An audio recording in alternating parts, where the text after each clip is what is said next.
আমার ব্যক্তিকে খিচুড়ি খাওয়াম তোমার ব্যক্তি আসবো এটা ব্যক্তি ধরে নিয়েছে স্যার খালি পানি খাইতাম পানি খাওয়া তোমার টান মেরে ধরে লয়ে আসছে। আমার গাড়ির দোকানও আছে আমার আমার পানি টানি স্যার ঘুমাই আসলাম আমাকে দোকান আসলো কোথায় ঘুমাইছেন এয়ারপোর্টে স্যার আমি স্যার কাজ করি এয়ারপোর্ট ব্রিটিশ মেমোরিয়াল স্যার আমরা পানি টানি স্যার আমরা ঘুমাই রয়েছি আমাদের দোকানে আমাদেরকে বলছে আমাদেরকে নাকি কাজ দেবে স্যার এই জন্য স্যার নিয়ে আসি স্যার আমরা তো কাজ করি স্যার আমরা তো কিছু করি না স্যার। আমরা এটা আসলে এয়ারপোর্টের দীর্ঘদিনের সমস্যা ওরা তো আসলে পথশিশু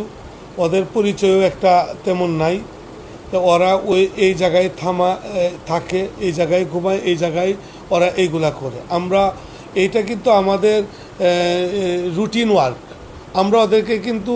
এই যে আন্ডার এজ যারা আছে ওদেরকে কিন্তু আমরা প্রতিদিনই ধরতেছি প্রতিদিনই পাঠাচ্ছি হ্যাঁ আবার ওরা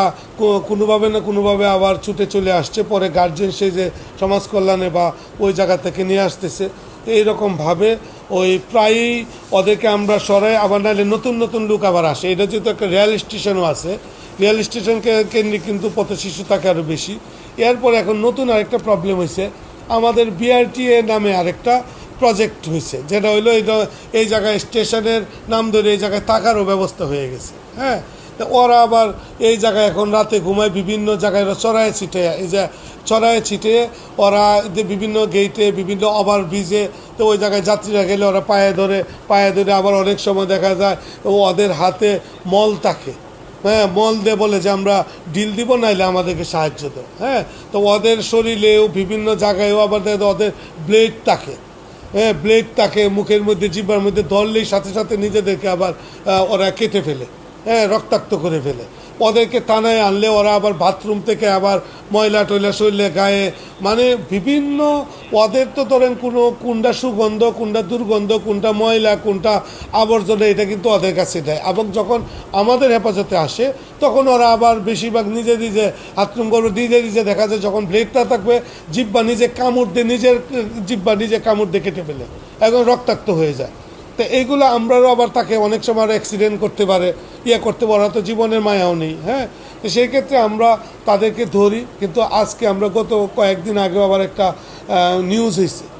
আমরা পরবর্তী দেখছি ওরা ধরলে 3 জন 4 জন 5 জন 6 জন পায় দিনে তো এই জায়গায় থাকে ওই জায়গায় থাকে স্টেশন বিভিন্ন তা আমরা চিন্তা করলাম ভোরে ওরা ঘুমায় আমরা ভোর 5টা থেকে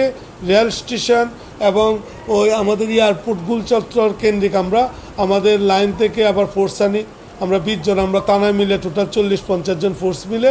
আমরা অপ্রাপ্ত বয়স্ক প্রায় 48 জন এবং প্রাপ্ত বয়স্ক 24 জনের মতো আমরা মোট 82 জনের মতো আমরা তাদেরকে আটক করতে সক্ষম হয়েছি। এখন আমরা ওই এয়ারপোর্ট আমাদের ম্যাজিস্ট্রেট কোর্ট আছে এই কোর্টে আমরা প্রেরণ করেছি ওই জায়গা থেকে তাদেরকে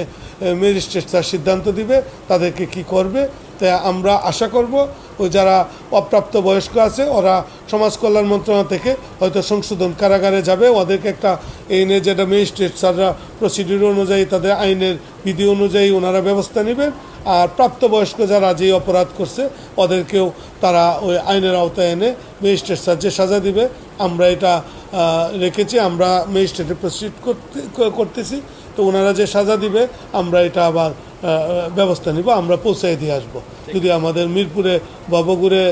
দেয় ওই পৌঁছায় দিব আর যাদেরকে জেলখানায় দিবে যদি সাজা দেয় সেক্ষেত্রে আমরা তাদেরকে পৌঁছায় দিব এই জন্য আমরা প্রস্তুত রয়েছি।